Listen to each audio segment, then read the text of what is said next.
Returning to the Alsops, in 1880 the Brooklyn Daily Eagle ran a piece about the Alsop farm which had been built on Newtown Creek in 1691.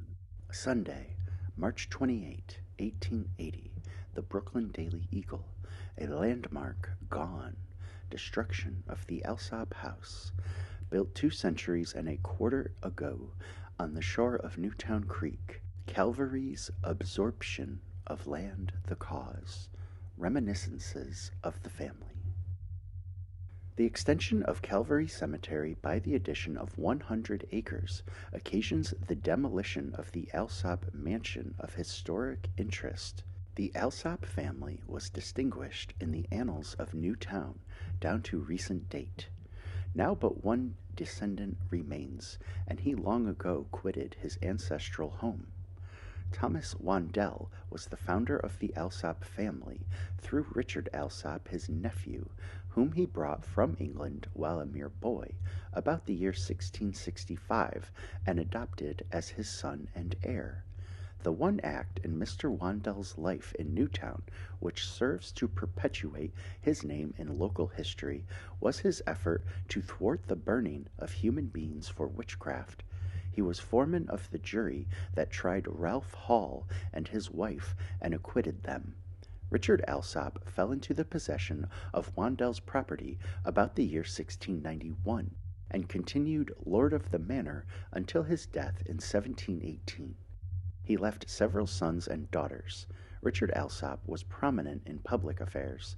It was in his time that the boundary dispute between Bushwick and Newtown rose to a white heat and resulted in the destruction of a great deal of property by fire and axe on either side. The Bushwick people claimed that their boundary extended to the straight line which ran from the Old Brook School to the northwest corner of Jamaica. The Newtown people claimed that their boundary ran from the Arbitration Rock to the same point which is now the boundary existing between Brooklyn and Newtown. The amount of land in dispute was 1,200 acres. Governor Lord Cornbury disliked such heated and violent contention, and he settled the dispute by declaring that the land belonged to himself and took possession of it. Subsequently, he divided the land equally between his royal supporters, Arma Bridgens, Robert Miltwood, William Huddlestone, Adrian Hoogland, and Peter Pross. This latter individual had the sagacity to unload at once, while the others clung tenaciously to the soil and were finally compelled to vacate. In 1706, Newtown vested her rights in Richard Alsop, Joseph Sackett, Thomas Stevenson, and William Hallett, and suit was begun to recover the land and determine the boundary line.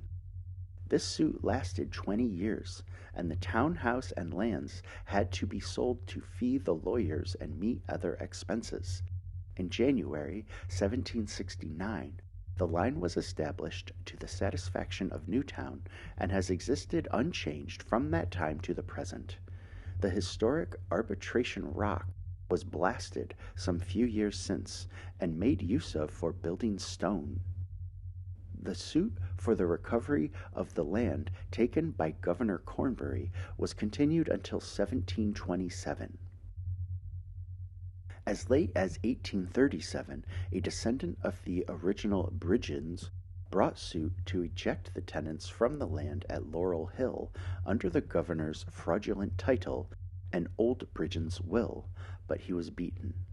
William Hallett, who was one of Alsop's associates in the troubles of 1706, was murdered with his wife and 5 children by 2 of his slaves. A well-patronized hotel stands on the site of the old homestead, and the old well is still in use. The murderers, a man and his wife, were executed at Jamaica, the woman being burned to death and the man being roasted on hot irons. Lord Cornbury was a most bigoted Episcopalian. During the plague of 1702 in New York, the governor retired to Jamaica and was tendered the use of the Presbyterian parsonage by the Reverend Mr. Hubbard. The governor expressed his gratitude by bestowing the church and parsonage on the Episcopal divine, and they remained in that denomination for the succeeding quarter of a century.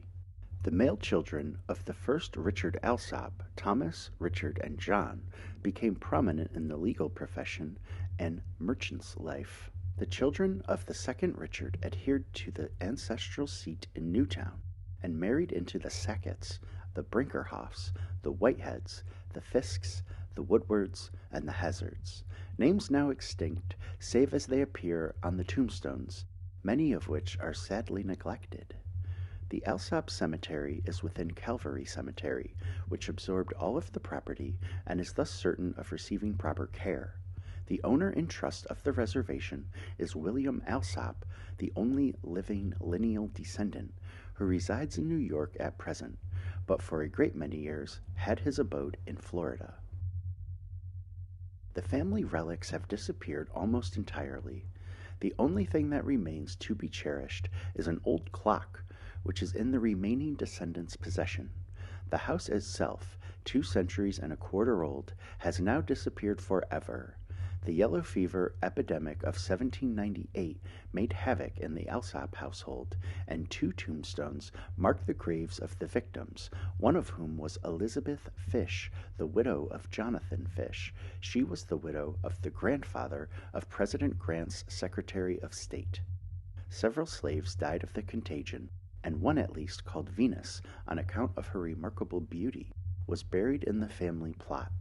The graves were made ready before death and no coffins were used. The bodies were merely wrapped in the infected cloths, saturated with pitch and tar, and hastily interred.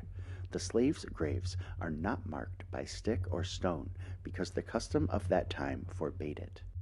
The house at one time occupied by Peter Donahue near the side entrance to Calvary at Blissville was built by Thomas Alsop, the father of William.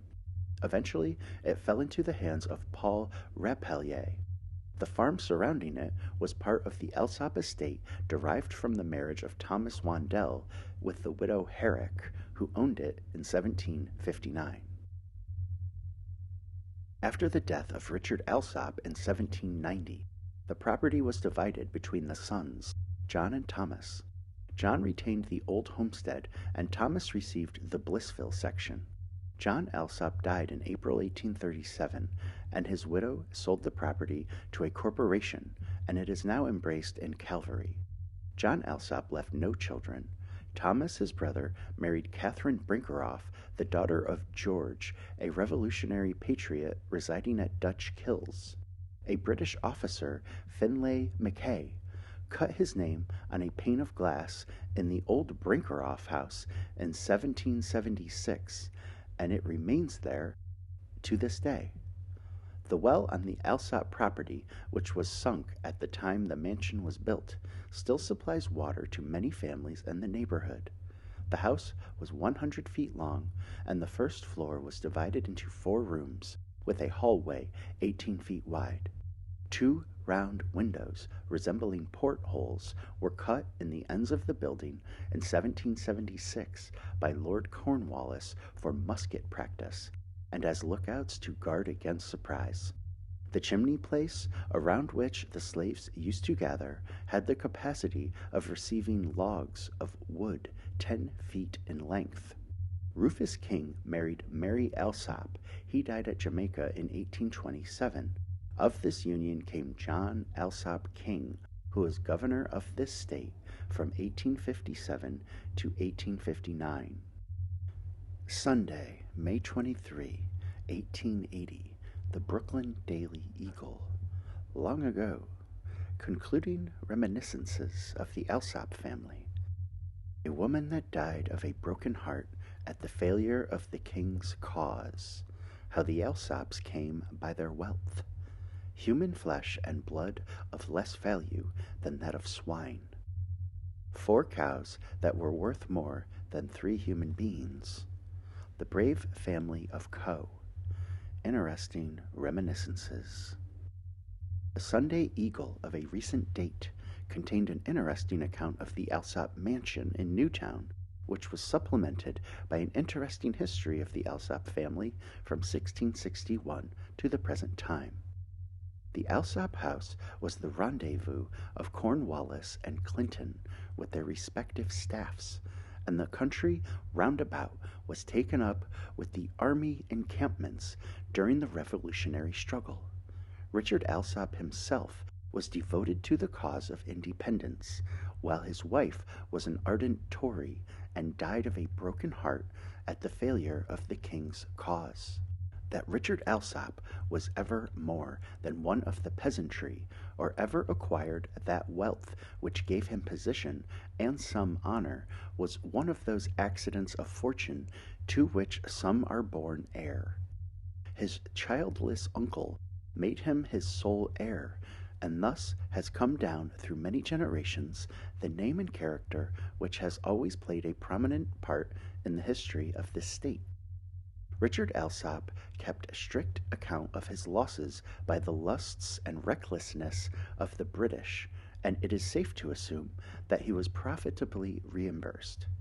A page of his account books for 24 days in September 1776 is preserved, and it is a document of interest.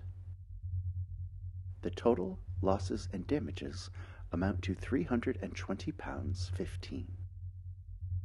Richard Alsop was designated Richard IV. Many of his children had military christenings, and some of them military funerals, up the hill to the little cemetery on the farm, which is now a part of Calvary. The last one of his 9 children was buried there in 1837. His companions were Robert Blackwell, Daniel Rapelier, Philip Edsale, Thomas Lawrence, Daniel Lawrence, Jonathan Lawrence, Samuel Moore, William Furman, William Howard, Jeromus Remsen, Samuel Riker, Samuel Morell, and Jonathan Coe, all of whom, with Alsop, signed the document sent out by the Committee of Correspondence in 1774, which led the British to be suspicious of Alsop. But trusting in the control his wife had over him, they probably regarded him as harmless.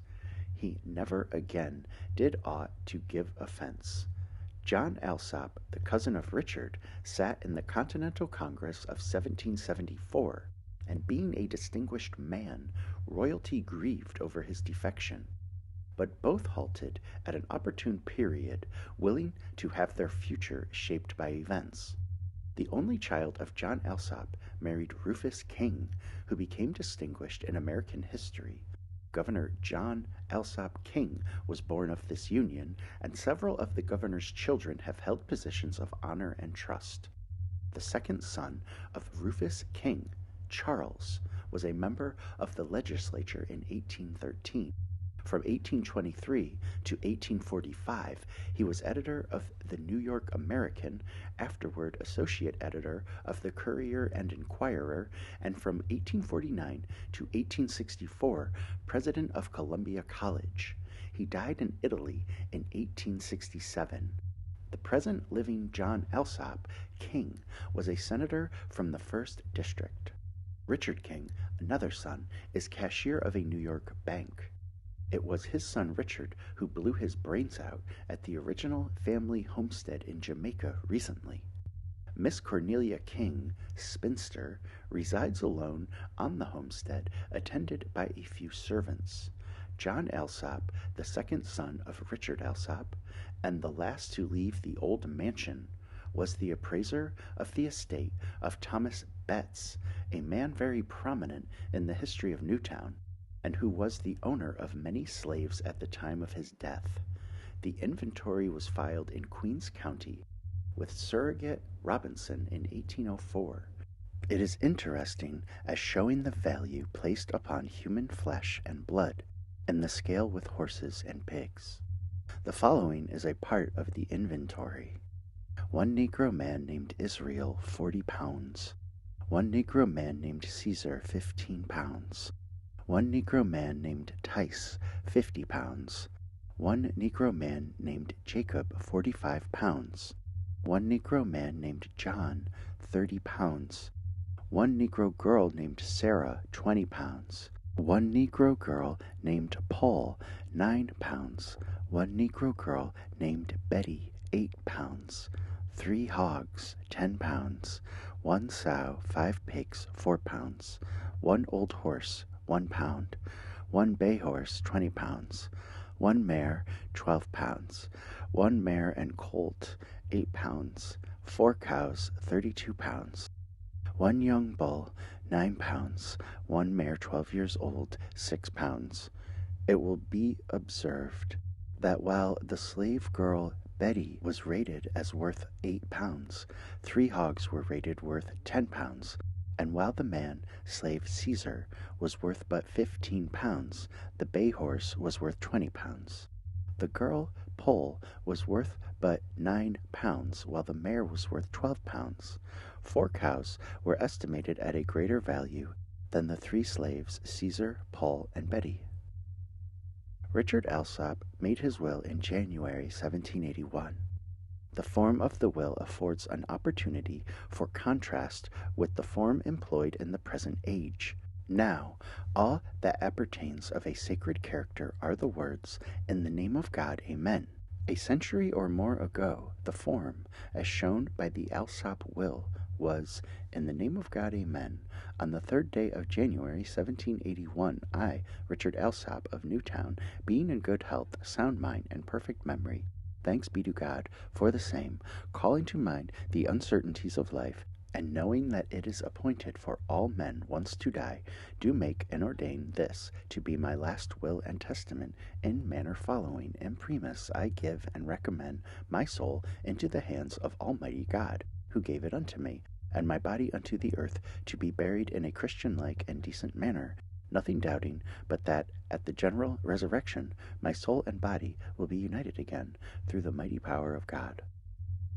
He gave his wife Abigail 2 slaves, a man and a woman, which she was at liberty to choose from the common stock. His son Thomas was born after the execution of the will, and that he might share equally in the estate, a codicil was annexed. William Alsop, one of the descendants, now resides in 51st Street, New York. In his house stands the old London clock, which struck the hour for Sir Henry Clinton to embark his troops for New York in 1776. Beside it hangs a cutlass worn by Richard Alsop in the 1st Cavalry Company of Newtown. There are also some china teacups, sugar bowl, and teapot used in the early history of the family.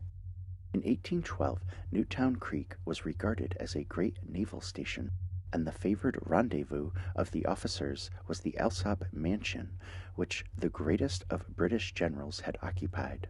John Alsop was the proprietor in 1812, and he kept open house for Commodore Reid Nicholson and Chauncey. In 1821, John Alsop filled the office of supervisor of the town.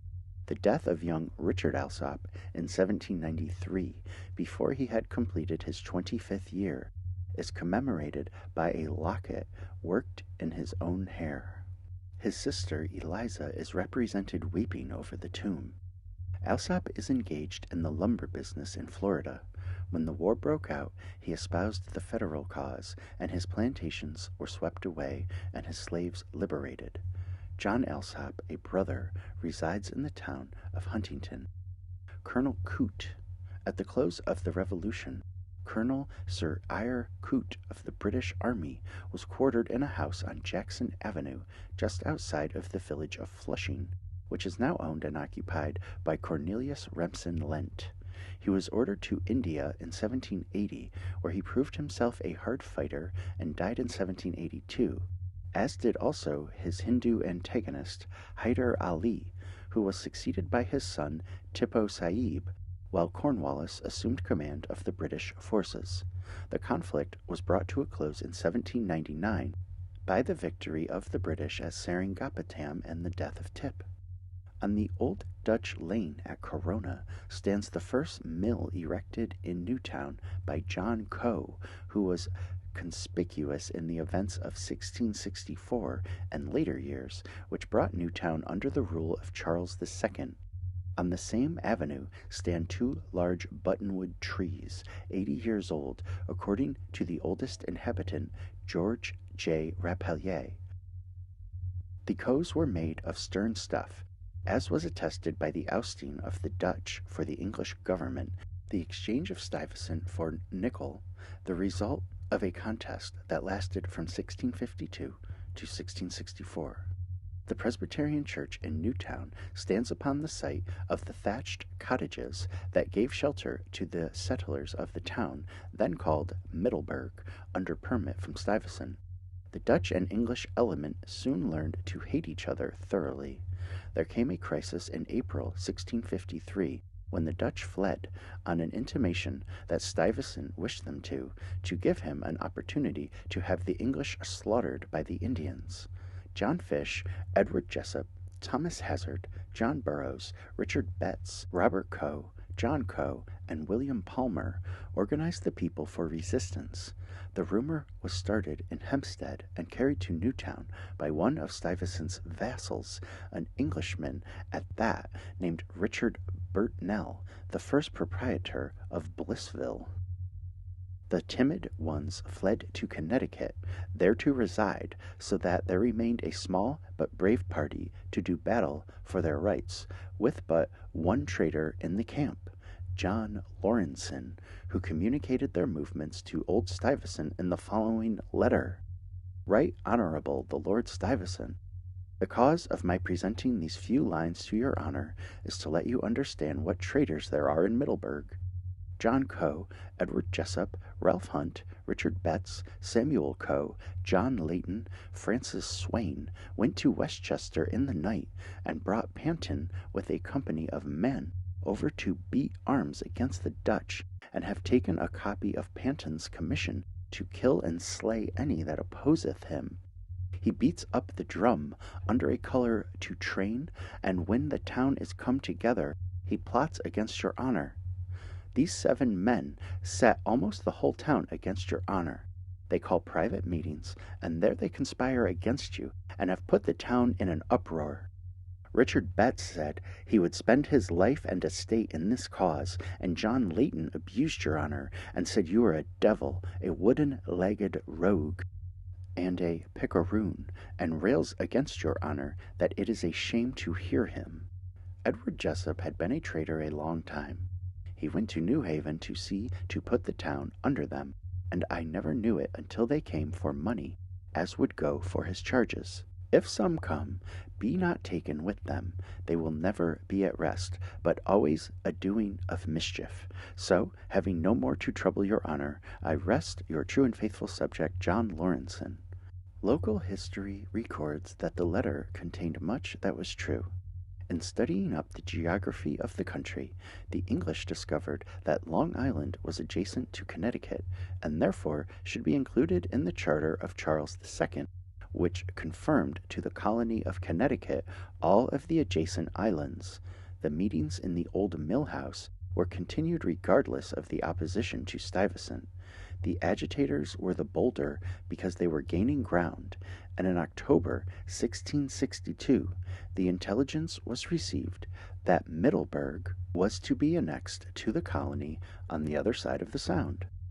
Captain John Coe was the delegate to the General Court for the accomplishment of this, and he was given authority to perfect the annexation. He accomplished this at the head of 80 armed men, removing the Dutch magistrates and substituting others who took the oath of allegiance to Connecticut. The name of Middleburg was dropped for that of Hastings. In a short time there was a complete surrender by the Dutch of all the colonies to Charles II. The name Newtown succeeded that of Hastings after the convention in Hempstead in February 1665, in which Captain John Coe and Captain Richard Betts sat as delegates.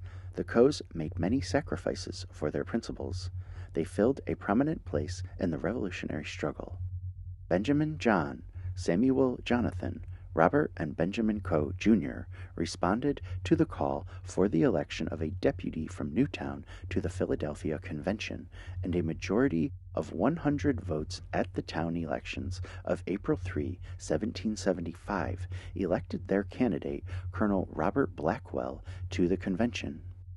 Newtown was the only town in the county that succeeded against the Tory opposition. Every other town deciding against the Philadelphia Convention which was for the purpose of choosing delegates to a second General Congress. The Coes went with their cause into the field. The Newtown troop of light horse had for its officers Daniel Lawrence, Samuel Riker, Jonathan Coe, Peter Rapellier, and Thomas Betts. At the same time, Captain Benjamin Coe was in command of another company at Middle Village, under the Remsons. They were opposed by the Van Dynes. Jonathan Coe was made a prisoner immediately after the Battle of Long Island, and died in the Flatbush jail. The Tories refused to deliver his body to his relatives, and his place of interment will forever remain a mystery. Captain Lawrence was buried in the Bushwick graveyard, and recently, when the yard was being cleared away, his slab, which showed the date of his death to have been August 24, 1780, was about the only one that had withstood the assaults of time. Benjamin Coe for a long time filled a seat in the state senate. He died in 1821. Sunday, April 25, 1880, the Brooklyn Daily Eagle. Relics of long ago. Additional particulars about the old Alsop mansion. The ancient unconsecrated cemetery plot within Calvary. The Duryea House at Penny Bridge, and the military outrage of 1779. John Brown, the Quaker proselyte, who suffered for his opinions. The house, which he erected a century before the Revolution, a Quaker meeting house built in 1690, the Betts and Underhill houses.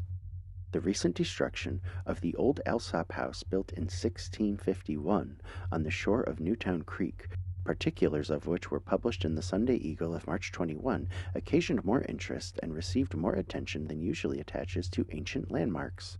Thomas Wandel, the founder of the Alsop family, died in the old house in 1691.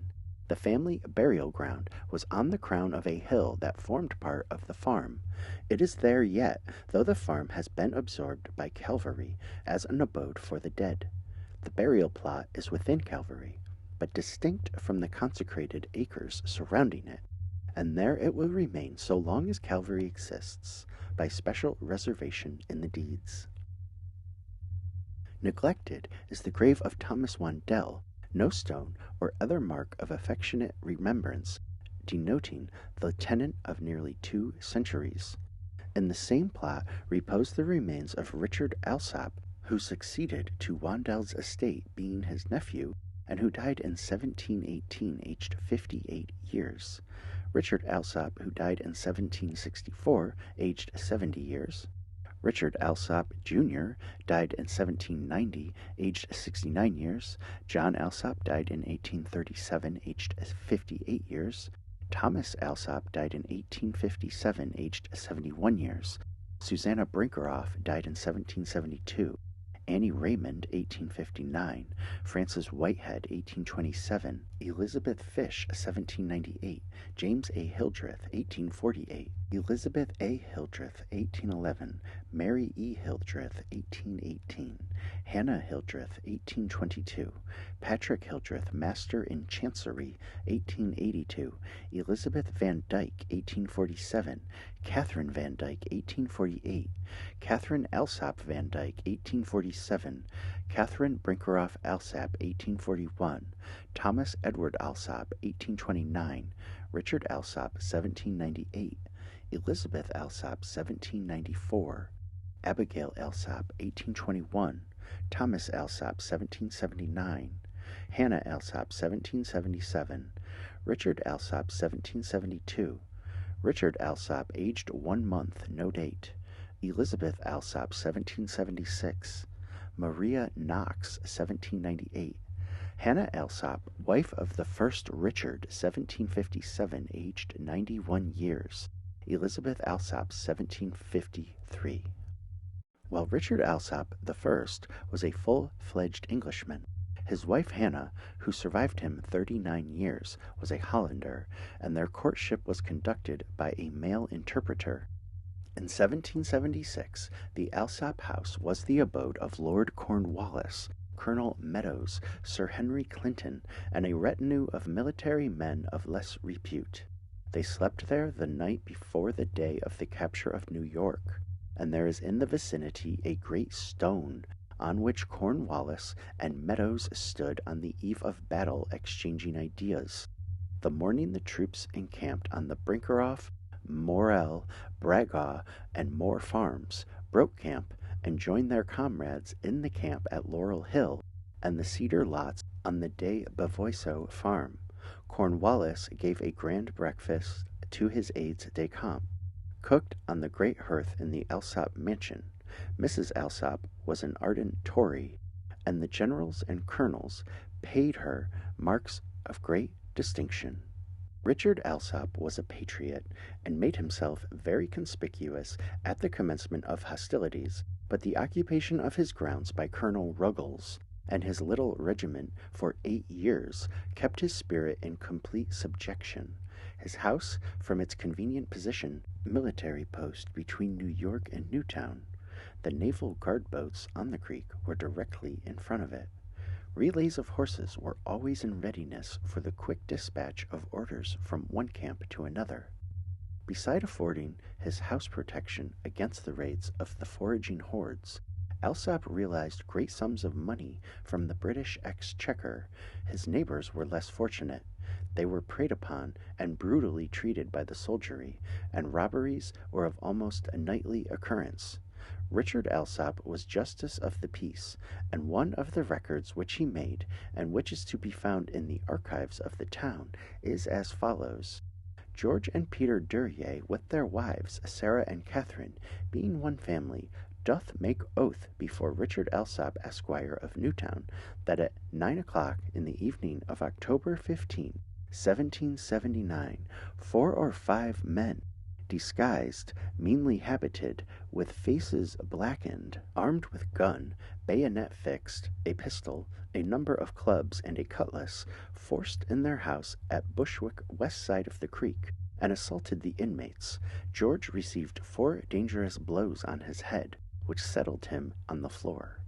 Not quite deprived of reason, he crawled under a bed and laid still to avoid being murdered. Peter received 6 wounds about the head and 1 on his arm, but at length escaped and alarmed his neighbors. Meanwhile, the villains broke open 2 desks and a cupboard, and took £200 in good cash, all gold and silver, a pair of spoons marked G.D., a silver bowl, and a pair of silver knee-buckles marked P.D. Previous to the robbery, Catherine was seized by the throat, thrown on the floor, and almost choked to death. The Duryea house, the scene of the above outrage, is still inhabited, and may be seen near the Penny Bridge. It is thought to be about a century and a half old. Some years since, a silver spoon was found in the cellar. The initials showed it to be one of the lot stolen on that dreadful night in October 1779. The old house is fast going to decay and will soon pass out of existence. The most notable landmark in Flushing is the old Bone House. It is cared for by the Parsons family to the Quaker residents, and there is Quaker blood in most of the old families. This house is an object almost of veneration, and it is generally styled the Old Quaker House by those who have occasion to refer to it. The house was erected in 1661, more than a century prior to the Revolution, by Thomas Bone, a Quaker proselyte who had the courage of his convictions and suffered for them. 10 generations have lived in it, from the father of the builder to the grandchildren of the brothers Parsons of today.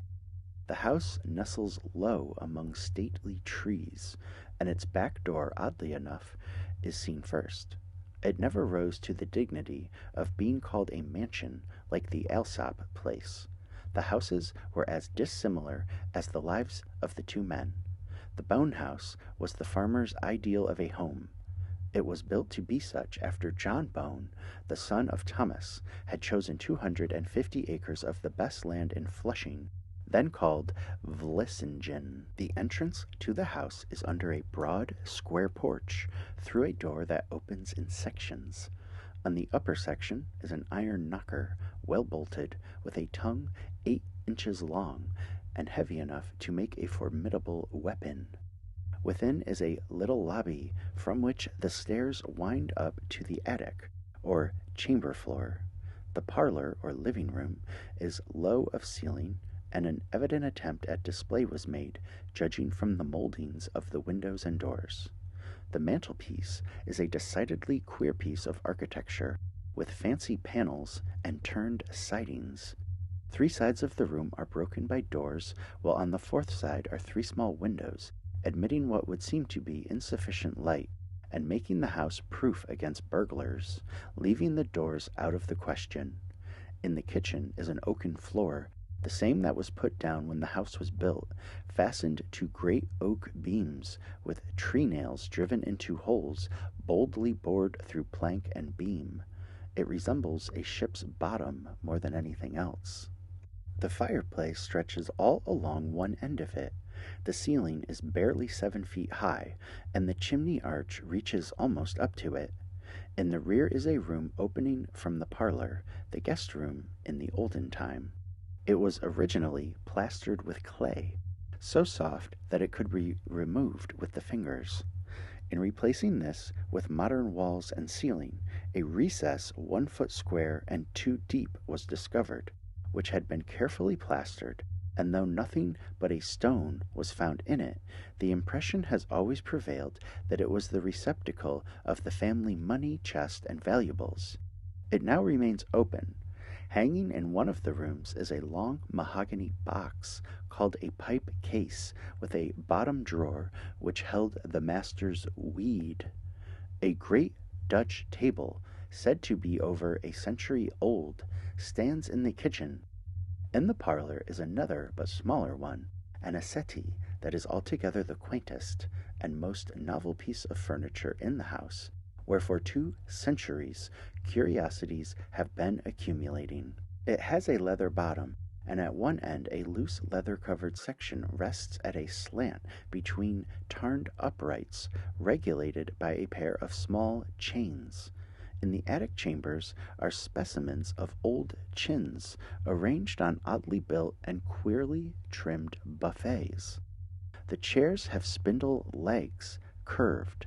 There are 2 or 3 grandmother's chairs, soft and cozy, and more comfortable than the modern substitutes, though far less attractive in point of grandeur. Hanging on a door is a polished brazier, in which burning coals were wont to be conveyed to the master when he desired a light for his pipe. The history of the Bone family is not less interesting than the history of the house. Thomas Bone was born at Metlock in Derbyshire, England, and was baptized in May 1595. His son John was born in the same place and baptized in March 1627. A daughter, Dorothy, was baptized in August 1631. These three, the first of the family to come to the country, landed in Boston in 1649, remaining there but a short time. In June 1651, John Bone made his first visit to Flushing, coming from New Amsterdam with his brother-in-law Edward Farrington. John was a strapping English farmer of 25. He liked the place and tarried, and in May 1653 he married Hannah Field and at once erected a small house on the vast extent of territory which he had selected for a farm and homestead. He was exceedingly prosperous, and in 1661 erected the house in existence today, the first having become inadequate for the accommodation of his increasing family. At that time he was a friend. Many of the same sect had settled about him, having quitted Gravesend on the ground that it had become contaminated by the New Amsterdam influx. Mrs. Bone was the first to imbibe the Friends' principles and put on the drab. Her husband did not remain long out of the fold, and so ardent a proselyte was he that he speedily attracted the attention of Stuyvesant. In 1662, about September, Bone was indicted for the high crime of being a Quaker, and therefore an enemy of God and the state. He was sentenced to pay a fine of £25 and to be banished. He was confined in the fort at the Battery when the council again considered his case and resolved upon transporting him, if he continued obstinate and pernicious. He was determined to be a martyr, and in January was sent out of the country in the ship the Fox. He was landed on the Irish coast, and paroled to appear for trial in Holland. He journeyed through England and in Amsterdam pleaded his case before a committee of the West India Company. In April 1663, a letter was dispatched from Amsterdam recognizing Bohn as a desirable colonist, and the Dutch governor Stuyvesant was sharply rebuked for his bigoted over-zeal. The letter also laid down the principle that the consciences of men ought to be free and unshackled so long as they continued peaceable, inoffensive, and not hostile to the government. Stuyvesant was mortally offended, but whatever schemes of retaliation he might have harbored were frustrated by the arrival of Governor Nichols in 1664 as his successor, and in the spring of 1665 Bohn was at home in Flushing, laboring on his farm again. His wife died in London in February 1665, and during his exile his father died in the house at Flushing. After his return, the house became more than ever the resort of friends, and what is now the parlor was the happy gathering place. About 1672, George Fox, the founder of the society, arrived in Flushing. He had been on a tour through the settlements and complained of having been nearly eaten by mosquitoes on Shelter Island. He preached to many hundreds of believers and unbelievers under two large oaks adjacent to the Bohn house, one of which stood until 1841, to be destroyed by a tremendous gale, while the other withstood the elements until some 10 years ago. Of these oaks and the meetings, a local poet, not the immortalized Cutter, wrote, "No stately pillars round them rose, no dome was reared on high. The oaks their columns were, their roof the arching sky. No organ's deep-toned notes arose, no vocal congs were heard. Their music was the passing wind, or song of forest bird." John Bohn's second wife was Hannah Brickeroff, and his third wife was Mary Cock. He died in October 1695, leaving a family of 13 children. His son succeeded him, and then his grandson John came into possession, and after him his grandson Robert, who sold 50 acres to William Ustick, the grandfather of Bishop Oderdonk. With the fourth John, who married Anne Fields, the main line stopped. His children were all daughters, Mary, Anne, Elizabeth, and Catherine. Mary, born in 1784, married Samuel Parsons, and their sons, James, Robert, and Samuel, now reside on the estate, carrying on the Cassina nurseries under acres of glass. Miss Mary Parsons was the last occupant of the old house. She was buried from it last November a year. She had a conscientious pride in it, and to her lovable care is due the order of its internal arrangement. What is regarded as the gem in the great collection of curiosities is an autograph letter written by George Fox in 1675 and given to Miss Bohn, introducing her to Friends Beyond the Sea. The chirography is very bad. With many pious expressions, he speaks of Miss Bohn as an honest woman. In connection with the Bohn House, the Quaker Meeting House in Flushing may be appropriately mentioned. It was built in 1690 and remains unchanged, except by the ravages of time, which, however, show but slightly, as it has ever been well cared for. Its sides, like its roof, are formed of shingles, and it is painted a stone brown. Little windows are scattered about, and the doors are fastened by old-fashioned latches. It is in use on every first day. In the little graveyard behind it, the low and time-blackened stones tell of the dead Bohns, Lawrences, Willitses, Cocks, Hopkinsonses, Leggetts, Farringtons, Parsonses, and others. In April 1591, John Bohn and Nathaniel Pearsall were sent from Queens County to the First General Assembly, but Bohn refused to take the oath of qualification and was dismissed. His descendants were less strict and particular. Walter Bohn, a merchant of New York, was a member of the Committee of Appointment from 1817 to 1820, a senator from 1817 to 1824, and mayor of New York from 1828 to 1831. Descendants of the family have been prominent as legislators since. The Old Betts House. Newtown still retains two relics of the old Dutch government in the form of what is called the Old Betts House. One was the abode of Richard Betts, the founder of the Betts family. It stands on the road between Calvary Cemetery and Maurice Avenue. For 60 years, Richard Betts was prominent in all the affairs of the town, and through a period of 50 years, his name is to be found on almost every page of the town records. He was, according to local history, a most remarkable man. At the age of 100 years, he digged his own grave within sight of his bedroom window, and was interred therein in 1713.